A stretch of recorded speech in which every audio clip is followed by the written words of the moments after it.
সকলে আমরা সমবেত হয়েছি। এই সুন্দর ক্ষণ আমাদের কাছে স্মরণীয় হয়ে থাকবে। আমি শুধু অনুরোধ করবো আমাদের সম্মানীয় শিক্ষক শিক্ষিকা শিক্ষাকর্মী যারা আছেন সকলে মঞ্চে এটা বেশ সুন্দর লাগে। আর আমাদের ছাত্রছাত্রীদের বলবো এই প্রজাতন্ত্র দিবসের প্রাক্কালে ছোট্ট একটা প্রোগ্রাম হবে।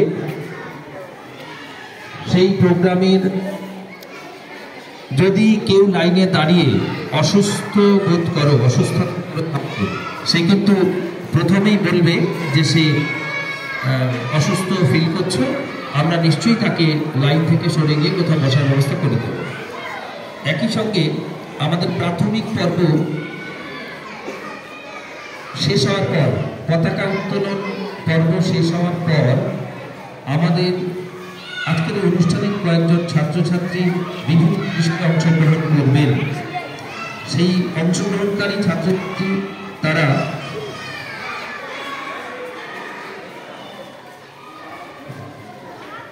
কেবলমাত্র যারা অংশগ্রহণ মহাশয় মনিরুল মল্লিক সাহেবের নাম প্রস্তাব করছি। আমি এই প্রস্তাবটি সর্বজনীয় সমর্থন করি।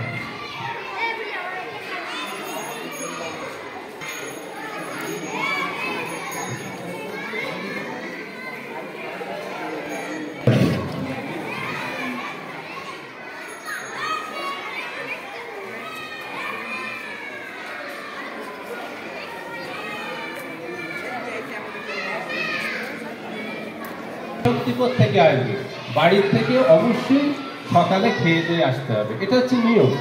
কথা ঘুরে পড়ে গেলে এটা করলে কিন্তু হবে না। আর প্রোগ্রাম শেষ হয়ে গেলে কিন্তু তোমাদেরকে একটা মাদ্রাসার পক্ষ থেকে একটা মিষ্টি জাতীয় খাবার দেওয়া হবে, সেইটা নিয়ে কবে তোমরা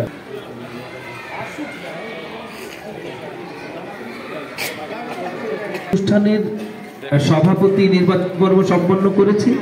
এখন সবথেকে গুরুত্বপূর্ণ বিষয় যেটি, সেটি হলো এই ৭৫তম প্রজাতন্ত্র দিবসের সকালে আমাদের গর্বের পতাকা, তিরঙ্গা পতাকা উত্তোলিত হবে। উলা কালসারা কাদিয়া হাই মাদ্রাসার পক্ষ থেকে পতাকা উত্তোলন করবেন মাদ্রাসার ভারপ্রাপ্ত প্রধান শিক্ষক এবং আমরা যারা এখানে একসঙ্গে কাজ করি। বর্তমান সময়ে সব থেকে সিনিয়র যিনি শিক্ষক মাওলানা হবিবুর রহমান সাহেব, আমরা অনুরোধ করব সহকারী প্রধান শিক্ষক তথা ভারপ্রাপ্ত প্রধান শিক্ষক মহাশয়কে পতাকা উত্তোলনে সঙ্গে সাহায্য করবেন মাওলানা হবিবুর রহমান সাহেব। এবং তৎসহ থাকছেন আমাদের প্রিয় শিক্ষক জনাব শাহাবুদ্দিন চৌধুরী মহাশয়।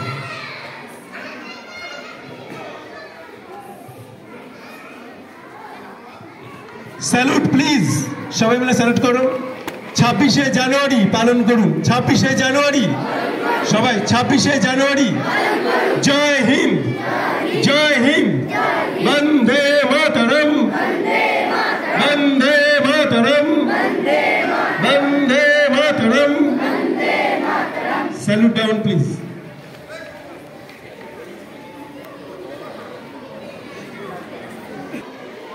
সেই প্রার্থনা সঙ্গীত আমরা শুরু করব। আমাদের ছাত্ররা সমবেতভাবে প্রার্থনা সঙ্গীত শুরু করবে। প্রার্থনা সঙ্গীত শুরু করবে শুরু করো। বলবো আমাদের প্রিয় ছাত্রছাত্রী, তোমরা উচ্চস্বরে জাতীয় সঙ্গীত গাইবে। যে অনুষ্ঠান তথা ৭৫তম প্রজাতন্ত্র দিবসের শুভ সূচনা হলো।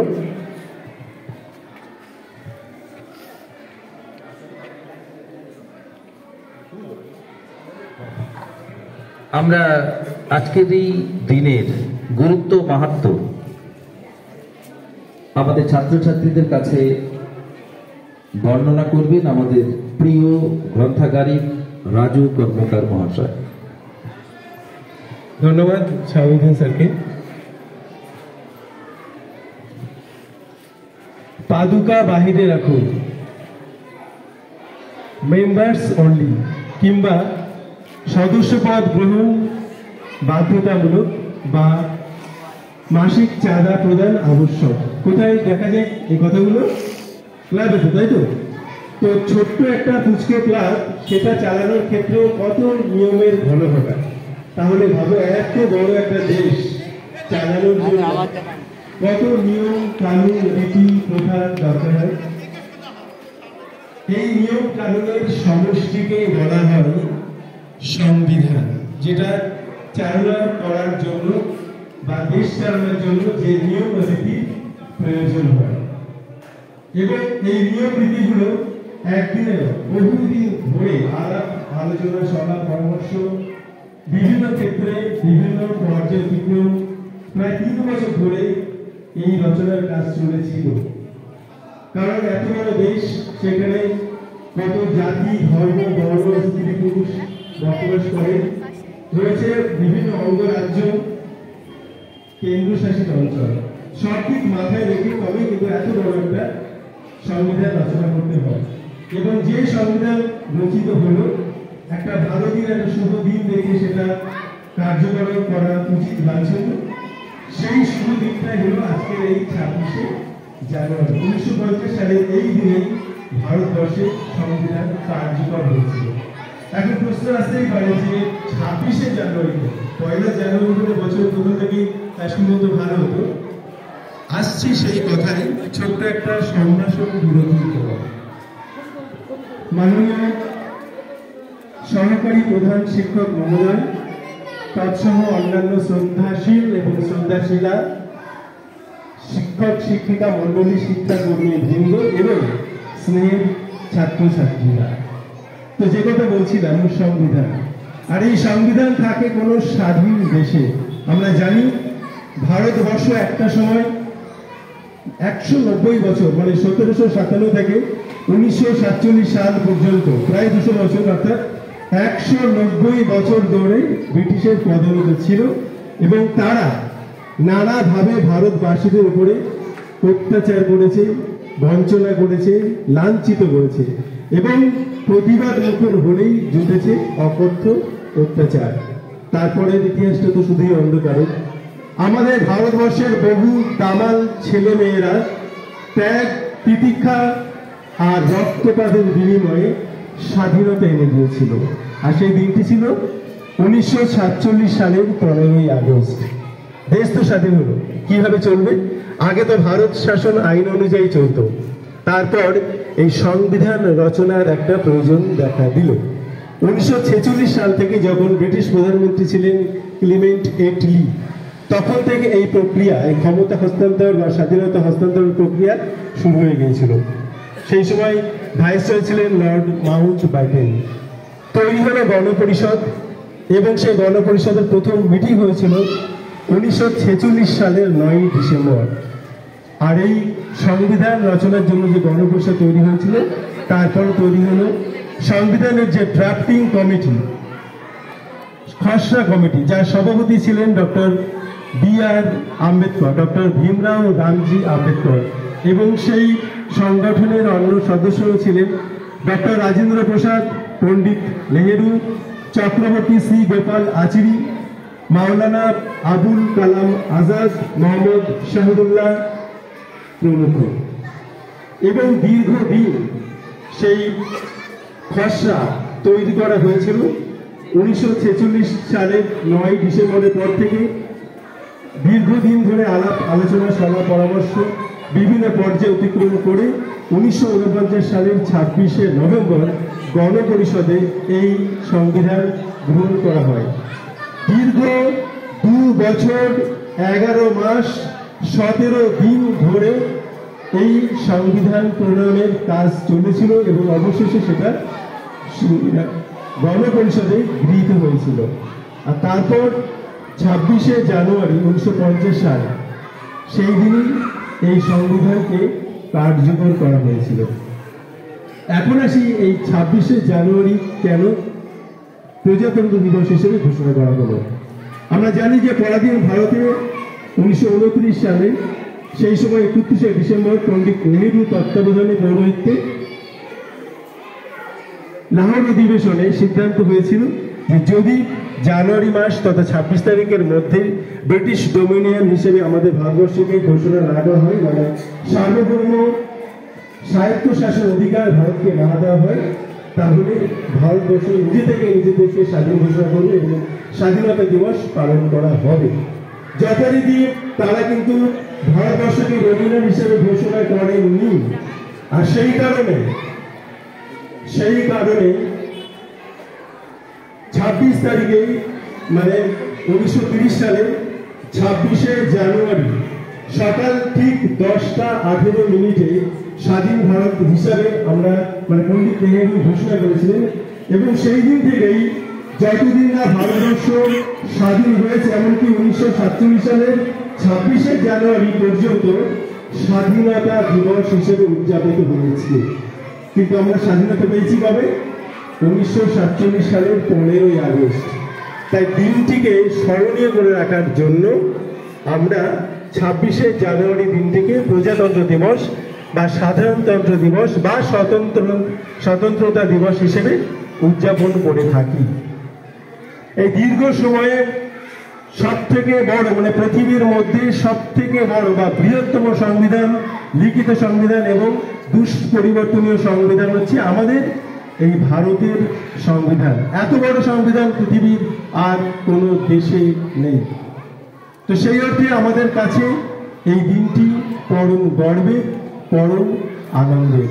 আর এই দিনে আমরা সেই সকল বীর সেনানীদেরকে, বীর বিপ্লবী শহীদদেরকে এবং রাষ্ট্র নেতাদের প্রতি আমরা আমাদের অন্তরের শ্রদ্ধা জ্ঞাপন করি। সেই অর্থে দিনটি আমাদের কাছে খুবই তাৎপর্যমণ্ডিত এবং ভারতবর্ষের কোণে কোণে এই দিনটি মহা সমারোহে উদযাপিত হয়ে আসছে। তারপর থেকেই আমরা ভারতবর্ষকে নতুন রূপে পেলাম সার্বভৌম সমাজতান্ত্রিক ধর্মনিরপেক্ষ গণতান্ত্রিক প্রজাতন্ত্র বা সাধারণতন্ত্র। প্রথমে যেহেতু রাজা বা প্রজার ব্যাপার ছিল তাই প্রজাতন্ত্র, আর যেহেতু এখন ভোটাধিকারের বিষয়টি চলে এসেছে তাই আমরা প্রজাতন্ত্রের বদলে সাধারণতন্ত্রটা বেশি ব্যবহার করে থাকি। তো এই ছিল আজকের দিনটির তাৎপর্য। আমরা আমাদের ভারতবর্ষের নাগরিক হিসাবে আমাদের পরম করতে হবে তাদের সেই পদাঙ্ক অনুসরণ করা, তাদের আদর্শকে অনুসরণ করা, কারণ আমার ভারত মহান। সবাই মিলে আমার সাথে east or West, India is the best. সবাই মিলে east or West, India is the best. East or West, India is the best. সকলকে আমার পক্ষ থেকে প্রজাতন্ত্র দিবসের শুভেচ্ছা এবং শ্রদ্ধা, ভালোবাসা, স্নেহ যথাস্থানে অর্পণ করে শেষ করলাম। জয় হিন্দ, বন্দে মাতরম। ধন্যবাদ রাজু কর্মকার মহাশয়কে। তিনি তার সুন্দর বাচনভঙ্গির মাধ্যমে প্রজাতন্ত্র দিবসের গুরুত্ব, মাহাত্ম্য এবং ইতিহাস বর্ণনা করেছেন। আবারও ধন্যবাদ রাজু কর্মকার মহাশয়কে। এবার সমবেত সঙ্গীত ধনধান্য পুষ্পে ভরা গাইবে আসমা খাতুন, আফসানা খাতুন, সাবিনা ইয়াসমিন, রুকসানা এবং মারিয়া। তোমরা মঞ্চে চলে এসো। পুষ্প ভরা আমাদের এই বসুন্ধরা, তাহার মাঝে আছে দেশের সকল দেশের সেরা। ও সে স্বপ্ন দিয়ে তৈরি সে দেশ, স্মৃতি দিয়ে ঘেরা। এমন দেশটি কোথাও খুঁজে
খুব সুন্দর গান গেয়েছে, তাই ওদের প্রতি রইল অনেক অনেক ভালোবাসা।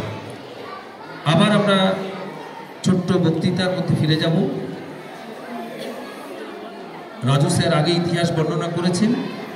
আমাদের মাদ্রাসার সহকারী শিক্ষক, বর্ষিয়ান সহকারী শিক্ষক মৌলানা হাবিবুর রহমান সাহেব, তিনি আজকের এই দিনের মহিমা বর্ণনা করবেন। আসসালামু আলাইকুম ওয়া রাহমাতুল্লাহি ওয়া বারাকাতুহু। নাহমাদুহু ওয়া নুসাল্লি আলা রাসূলিল কারীম। উপস্থিত আজকের এই সভার সভাপতি জনাব মনিরুল ইসলাম সাহেব, সেই সঙ্গে আমার সহকর্মীবৃন্দ এবং আমার স্নেহের ছাত্রছাত্রী, তোমাদের সকলকে জানাই আজকে এই ৭৫তম প্রজাতন্ত্র দিবসের শুভেচ্ছা এবং অভিনন্দন। আমরা জানি আমাদের দেশের নাম কি? ভারতবর্ষ, তাই না? এই বিশাল ভারতবর্ষের পুরো নাম হলো সংবিধানের পরিভাষায় সার্বভৌম, সমাজতান্ত্রিক, ধর্মনিরপেক্ষ, গণতান্ত্রিক, সাধারণতন্ত্র ভারতবর্ষ, তাই তো? এই ভারতবর্ষ একদিন ব্রিটিশরা তারা দখল করে নিয়েছিল। তারা এসেছিল আমাদের ভারতবর্ষে ব্যবসা করার উদ্দেশ্যে। আস্তে আস্তে তারা এই দেশে তাদের কর্তৃত্ব স্থাপন করেছিল। 1757 সালে এই ভারতবর্ষের স্বাধীনতা রূপে অস্তমিত গিয়েছিল। প্রায় 200 বছর ধরে আমাদের এই ভারতবর্ষ পৃথিবীতে দ্বারা শাসিত হয়েছে। তারা বিভিন্নভাবে এই ভারতবর্ষের মানুষের উপরে নির্যাতন, অত্যাচার, শোষণ চালিয়েছে। সেই পৃথিবীতে কবল থেকে ভারতবর্ষটাকে মুক্ত করার উদ্দেশ্যে বহু ভারতবাসী, আমাদের হিন্দু মুসলিম সমস্ত সম্প্রদায়ের মিলিত প্রচেষ্টা, সংগ্রামের মধ্য দিয়ে, বহু রক্তক্ষয়ী সংগ্রামের মধ্য দিয়ে আমাদের 1947 সালে 15ই আগস্ট স্বাধীনতা অর্জন করেছিল। তো স্বাধীনতা অর্জন করলেও কি হবে, আমাদের এই ভারতবর্ষটাকে পরিচালনা করার জন্য কোনো স্থায়ী সংবিধান ছিল না। তাই স্থায়ী সংবিধান না থাকার কারণে প্রায় 1947 থেকে 1950 সাল অবধি এই প্রায় 3 বছর ধরে ভারত শাসন আইনের যে নিয়ম কানুন ছিল তাতে কিছু রদবদল ঘটিয়ে এই 3 বছর ধরে শাসন কার্য চালানো হচ্ছিল। তো এই তখনও পর্যন্ত স্বাধীনতা অর্জন করার পরেও ষষ্ঠ জজ এবং মাউন্টব্যাটেন, জেনারেল গভর্নর, তাদের দ্বারা পরিচালিত হচ্ছিল। তাই স্বাভাবিকভাবে দেখা গিয়েছিল যে বিশাল ভারতবর্ষের সমস্ত ভূখণ্ডকে পরিচালনা করার জন্য এখানে বহু ভাষাভাষীর মানুষ, হিন্দু মুসলিম থেকে জৈন খ্রিস্টান, নানা ভাষা, নানা মত, সকলকে নিয়ে একটা সুস্থ পরিবেশ গঠনের উদ্দেশ্যে একটা স্থায়ী সংবিধানের প্রয়োজন ছিল। তাই পণ্ডিত জওহরলাল নেহরুর অনুরোধে আমাদের এই স্বাধীনতা সংগ্রামে সংবিধানের জনক বি.আর. আম্বেদকরের কাছে অনুরোধ করা হয়েছিল, তাকে একটা সংবিধান রচনা করার জন্য বলা হয়েছিল, যার জন্য একটা ড্রাফটিং কমিটি গঠন করা হয়েছিল। আমাদের 1947 সালের 28শে আগস্ট বি.আর. আম্বেদকরকে এই ড্রাফটিং কমিটির চেয়ারম্যান করে দেওয়া হয়েছিল, আর সভাপতি হয়েছিল রাজেন্দ্র প্রসাদ। তো আমাদের ডক্টর বি.আর. আম্বেদকর তিনি ক্ষমতা পাওয়ার পরে প্রায় 141 দিন কঠোর পরিশ্রমের মধ্য দিয়ে পৃথিবীর বিভিন্ন দেশের সংবিধানকে পর্যালোচনা করেছিল। Russia, America, Canada, Australia, Britain, Germany, France এই সমস্ত বড় বড় দেশের সংবিধানকে তিনি পর্যালোচনা করে আমাদের প্রাক্তন ভারতের রীতিনীতি বা ব্রিটেনের কিছু আইন কানুন ফলো করে একটা খসড়া সংবিধান রচনা করেছিলেন। সেটা তিনি 4 নভেম্বর গণপরিষদে পেশ করেছিলেন।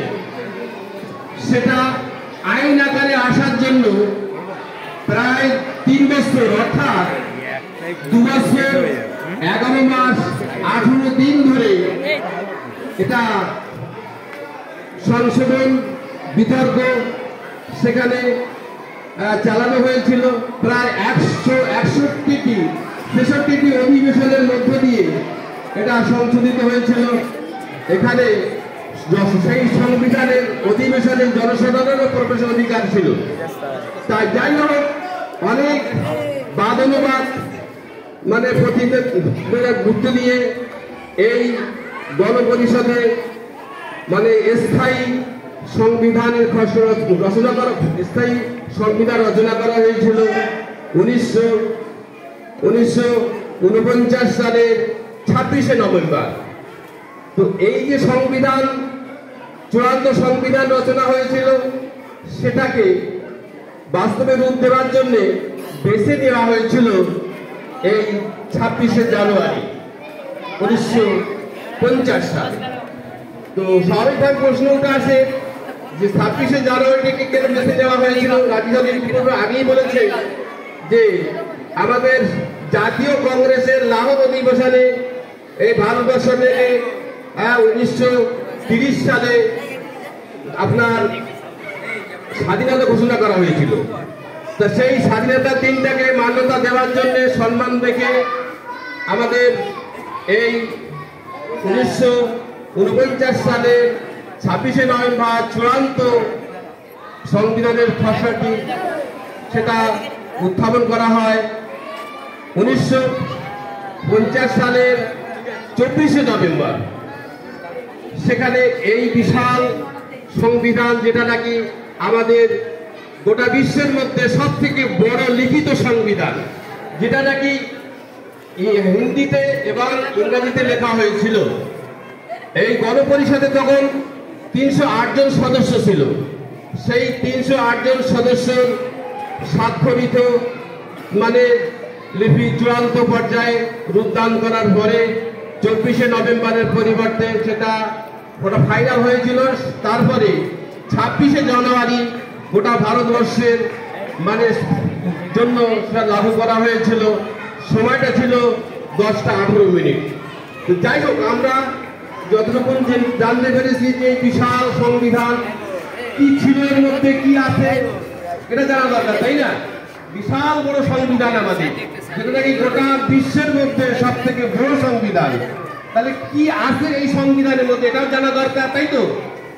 এই সংবিধানের মধ্যে আছে 24টা অংশ, সেই সঙ্গে 448টি ধারা এবং 12টি আমার তফসিল আর 113টি সংশোধনী এই সংবিধানের মধ্যে আছে। তাহলে এই সংবিধানটাকে কার্যকরী করার জন্য আমাদের ভারতবর্ষের সংবিধানের জনক ডক্টর বি.আর. আম্বেদকরকে 141 দিন কঠোর পরিশ্রম চালাতে হয়েছে। তার প্রচেষ্টায় আমাদের এই বিশাল বড় সংবিধান, যেটা তিনি এই গোটা ভারতবর্ষের মানুষের জন্য উপহার দিয়ে গেছে। কিন্তু আজকে বড় আফসোস পরিতাপের বিষয় হলো সেই সংবিধানকে উপেক্ষা করে এক কুচক্রী মহল তারা উঠে পড়ে লেগেছে এই আমাদের সংবিধানে দেওয়া অধিকারগুলোকে খর্ব করার জন্য, পদদলিত করার জন্য। আজকে যে সুন্দর একটা সাজানো গোছানো ভারতবর্ষ বা বিশাল বড় একটা সংবিধান তিনি আমাদের উপহার নিয়ে গেছে, এটা একটা ফুলের বাগানের সঙ্গে তুলনা করা যায়, তাই না? একটা সাজানো গোছানো ফুলের বাগানে নষ্ট করার জন্য একটা হুকুম পেশাই যথেষ্ট, তাই না? বিশাল বড় একটা সাজানো গোছানো এই ফুলের বাগান নষ্ট করার জন্য একটা হুকুম পেশাই যথেষ্ট। কিন্তু বড় আফসোস পরিতাপের বিষয় হলো আজকে ভারতবর্ষের প্রতিটি ডালে ডালে প্রতিটি রাজ্যে এই বড় বড় হুতুম প্রাসা তারা বাসা বেঁধে দাঁড়িয়ে গেছে, যার জন্য আজকে আমাদের এই শান্তি শৃঙ্খলাবোধ এবং উন্নয়ন, সেই সঙ্গে আমাদের মধ্যে ভ্রাতৃত্ববোধ বিনষ্ট হতে চলেছে। আজকে তিনি বলে গিয়েছিলেন যে ভারতবর্ষের সমস্ত মানুষ হিন্দু খ্রিস্টান জৈন বৌদ্ধ সকলে মিলেমিশে থাকবে, সকলে সমান অধিকার ভোগ করবে। কিন্তু আজকে দেখা যাচ্ছে এক শ্রেণীকে তাকে দমিয়ে দেওয়া হচ্ছে, আর এক শ্রেণী যেখানে ধর্ম নিরপেক্ষ সমাজতন্ত্র গণতন্ত্র রাষ্ট্র তিনি উপহার দিয়ে গেলেন, সেখানে এক কুচক্রী মহল সেখানে একটা অন্য রাজত্ব কায়েম করতে যাচ্ছে, মানুষের অধিকার খর্ব করতে যাচ্ছে। তারা মানুষকে স্বাধীনতা থেকে বিরত রাখতে চেষ্টা করছে। ধর্মীয় স্বাধীনতা, বাক স্বাধীনতা, এমনকি সমস্ত রকমের স্বাধীনতা খর্ব করা হচ্ছে।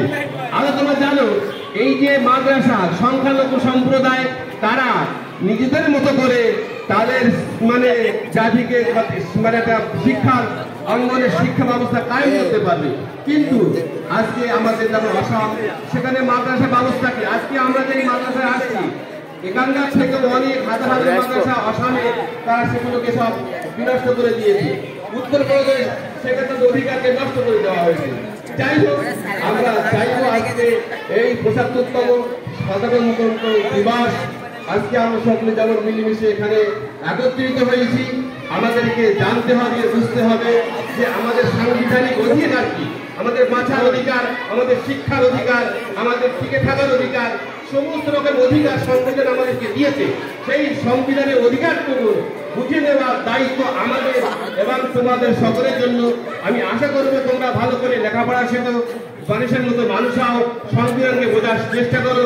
সংবিধান বা অধিকার কেউ কাউকে উঠতে দেবে না, আমাদের অধিকার আমাদেরকে বুঝে নিতে হবে। সেই অধিকারটাকে বুঝে নেওয়ার জন্য আমাদেরকে একটা যোগ্যতা অর্জন করতে হবে, ভালো করে লেখাপড়া শিখতে হবে। কি আছে আমাদের সংবিধানে, আজকে যেমন মূর্খ হয়ে থাকি, অজ্ঞ হয়ে থাকি, তাহলে আমাদের সকলেই কিন্তু পদদলিত করবে, নিষ্পেষিত নির্যাতন করবে। আর আজকে যদি আমরা আমাদের অধিকার বুঝতে শিখি, আমরা প্রতিবাদ করতে পারবো, আমরা আমাদের অধিকারটাকে ফিরিয়ে নিতে পারবো। অজ্ঞের মতো মূর্খের মতো মুখের সরকার নষ্ট করতে হবে।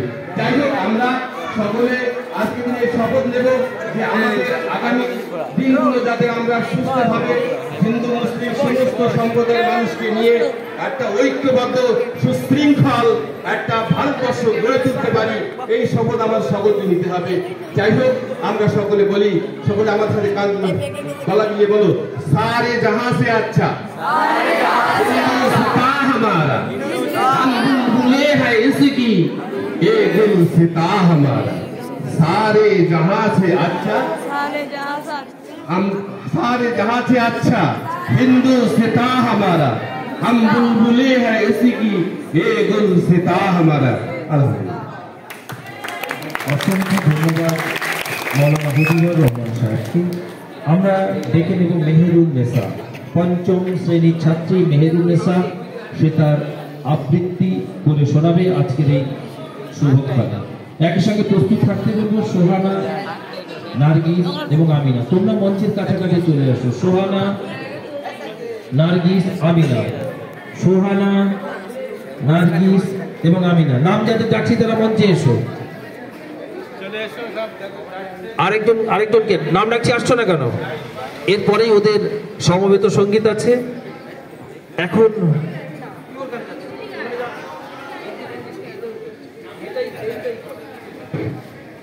আজ আমি প্রজাতন্ত্র দিবসের একটি কবিতা মোদের ভারত পাঠ করে শোনাচ্ছি। এই ভারতের মাটিতে মোরা জন্মেছি শত শত, ভারত মাতার আশিসে মোরা হয়েছি বিকশিত। বহিরাগতরা হানা দিয়েছে এই ভূমিতে বারবার, হয়নি কো তারা জয়ী, ফিবারি মেনেছে হার। রক্ত নদীর ধারায় ভেসেছে কত তরুণ তরুণী, আত্মনিবেদিত তাহারাই জাতির প্রেরণা দেয়নি। পরাধীনতার অশোক গ্লানিমায় ছিলাম সকলে লিপ্ত, স্বাধীনতার জোয়ার বাড়িতে আজি মোরা সিক্ত। স্বদেশের প্রগতি চক্র রাখিতে সতত চলমান, পূর্ব পশ্চিমে উত্তরে দক্ষিণে জনজাতি কর্মমান। ওদের ভারতে পাইনি গো মোরা কোনোদিনও ভয়, সর্বজনে উচ্চ স্বরে গেয়েছি ভারত মাতার জয়। আত্মা ও পরমাত্মার মিলন ক্ষেত্র এই স্বদেশ ভূমি, হৃদয় হতে সর্বজনে মোরা তোমায় নমি। অনেক অনেক ভালোবাসা মেহেরুনের প্রতি। এখন সমবেত সঙ্গীত মুক্তির ও মন্দির ও সোপান তলে, এই সঙ্গীত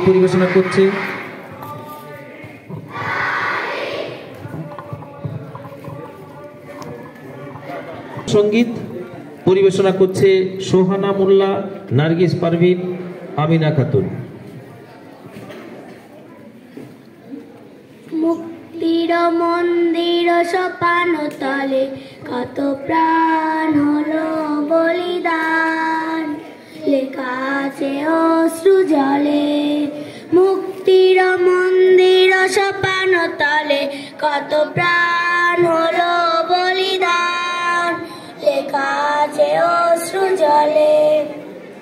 কত বিপ্লবী বন্ধুর রক্তে রাঙা বন্দিশালার ওই শিকল ভাঙা, কত বিপ্লবী বন্ধুর রক্তে রাঙা বন্দিশালার ওই শিকল ভাঙা।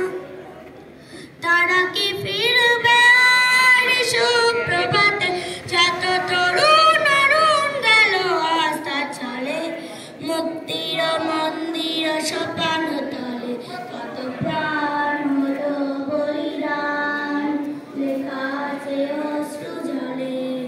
মুক্তির মন্দির সোপান তলে কত প্রাণ হলো বলিদান, লেখা আছে অশ্রু জলে। যারা স্বর্গগত তারা এখনো জানে স্বর্গের যে প্রিয় জন্মভূমি, যারা স্বর্গগত তারা এখনো জানে স্বর্গের যে প্রিয় জন্মভূমি। আজ স্বদেশ ব্রতে মহাদীপ খালবি সেই মৃত্যুঞ্জয়ীদের চরণ চুমি, যারা জীর্ণ জাতি বুকে জাগালো আশা, মৌন মলিন মুখে জাগালো ভাষা। যারা জীর্ণ জাতির বুকে জাগালো আশা, মৌন মলিন মুখে জাগালো ভাষা। আজ রক্ত কমলে গাথা মল্লখানি, বিজয় লক্ষ্মী দেবে তাদের কলে। মুক্তির মন্দির সোপান তলে কত প্রাণ হলো বলিদান, লেখা আছে অশ্রু জলে। মুক্তির মন্দির সোপান তলে কত প্রাণ হলো বলিদান, লেখা আছে অশ্রু জলে। অনেক অনেক ভালোবাসা। আমরা প্রধান শিক্ষক তথা সহকারী প্রধান শিক্ষক সম্মানীয় মনিরুল মল্লিক মহাশয়। মাদ্রাসার সমস্ত সহকর্মীবৃন্দ এবং সঞ্চালক মহাশয়, উপস্থিত সকল ছাত্রছাত্রী, সকলকে আন্তরিক সালাম এবং শুভেচ্ছা জানাই। খুব মন দিয়ে শুনবে, সবাই সামনের দিকে ফেরো। তোমরা এতক্ষণ ধৈর্যের পরিচয় দিয়েছ, আমি 1 থেকে 1.5 মিনিট বলবো, মন দিয়ে শুনবে। আজকে 26শে জানুয়ারি প্রজাতন্ত্র বা সাধারণতন্ত্র দিবস। এটা খুবই গুরুত্বপূর্ণ এই কারণে, প্রচণ্ড শীতকে উপেক্ষা করে তোমরা সহ আমরা সকলেই এখানে কিন্তু সমবেত হয়েছে। এই দিনটি কেন গুরুত্বপূর্ণ তার কারণ হলো 1950-এর 26শে জানুয়ারি ঠিক এই দিনটিতে ভারতীয় সংবিধান কার্যকর হয়েছিল। ভারতীয় সংবিধান বিশ্বের সর্ববৃহৎ লিখিত সংবিধান। লিখিত সংবিধানের গুরুত্বই একটা আলাদা। এই সংবিধানে বিভিন্ন অধিকার, রাজনৈতিক অধিকার, সামাজিক অধিকার, শিক্ষার অধিকার, অর্থনৈতিক অধিকার, ধর্মীয় অধিকার গুলো লিপিবদ্ধ রয়েছে। আমরা যদি আমাদের অধিকারগুলো জানি এবং দেশের আইন কানুন সেই সম্পর্কে যদি ওয়াকিবহাল হতে চাই, তাহলে আমাদের প্রতিটি ভারতবাসীকে ভারতীয় সংবিধানকে ভালোভাবে পড়তে হবে জানতে হবে এবং বুঝতে হবে। যদি আমরা এটা জানতে পারি, বুঝতে পারি, পড়তে পারি, তাহলে দেখা যাচ্ছে আমরা আমাদের অধিকারগুলো বুঝতে পারবো, অধিকারগুলো দেখা যাচ্ছে ভোগ করতে পারবো। এবং ভারতবাসী হিসেবে, একজন ভারতবাসী হিসেবে কিভাবে আমার চলা উচিত, কিরূপ ব্যবহার করা উচিত, সে সম্পর্কেও কিন্তু আমরা জানতে পারব। ভারতবর্ষ এক মহান দেশ। ভারতবর্ষের সংবিধানে বলা হয়েছে ধর্মনিরপেক্ষ। ধর্মনিরপেক্ষ বলে একটা শব্দ আছে, অর্থাৎ রাষ্ট্র কোনোভাবে কোনো একটা বিশেষ ধর্মের প্রতি ঝুঁকবে না, সব ধর্মের প্রতি সমান আচরণ, সমান ব্যবহার করবে। যদিও বর্তমান ভারতবর্ষে এই জিনিসটা আজকে সমস্যাজনক অবস্থায় উপনীত হয়েছে, তাই বলবো আমরা কাজী নজরুল ইসলামের সেই নীতি এবং আদর্শ, তার সেই মূল্যবান কবিতা হিন্দু মুসলমান বলে একটা কবিতা আছে, মোরা এক বৃন্তে দুটি কুসুম, হিন্দু মুসলমান, মুসলিম তার নয়নমণি, হিন্দু তাহার প্রাণ। অর্থাৎ একে অপরের ছাড়া কোনোদিন সম্পূর্ণ হওয়া যায় না। ভারতের স্বাধীনতা যেমন এসছে, হিন্দু, মুসলিম, জৈন, বৌদ্ধ, খ্রিস্টান সকল জাতি, সকল শ্রেণীর সম্মিলিত প্রচেষ্টা এবং আত্মত্যাগ, রক্তক্ষয়ী যুদ্ধের মাধ্যমে ঠিক তেমনি ভারত আবার জগৎ সভায় শ্রেষ্ঠ আসন লাভে জাতপাতের ঊর্ধ্বে উঠে কাজ করবে যাবে। কাজেই আজকের এই দিনটিতে যেহেতু ভারতীয় সংবিধান কার্যকর হয়েছিল এবং সংবিধান অনুযায়ী এই সমগ্র ভারতবর্ষ পরিচালিত হচ্ছে এবং আগামীতেও হবে, তাই এই মহান দিনটিকে স্মরণীয় করার জন্যই এবং যারা এর জন্য শ্রম দিয়েছিল, মেধা দিয়েছিল, তাদের সকলকে স্মরণ করার জন্য আজকে আমরা এখানে সমবেত হয়েছি। তোমরা পড়াশুনো করবে, আমাদের মাদ্রাসায় গ্রন্থাগার রয়েছে, সেখানে এই 26শে জানুয়ারি সম্পর্কে, দেশের স্বাধীনতা সম্পর্কে অনেক পুস্তক রয়েছে। তোমরা সেইগুলো মাদ্রাসার পাঠ্য বই পড়ার সাথে সাথে পাশাপাশি সেগুলো তোমরা পড়বে, তোমরা জানতে পারবে এবং তোমরা দেশকে কিভাবে এগিয়ে নিয়ে যাওয়া যায় সে সম্পর্কে তোমাদের একটা ধারণা তৈরি হবে। সকলেই ভালো থাকবে এবং এই আজকের দিনটি নিয়ে তোমরা আরো কিছু চিন্তা ভাবনা করবে, বড় হবে, এই বলে আমি আমার এই সংক্ষিপ্ত বক্তব্য এখানে ইতি টানলাম।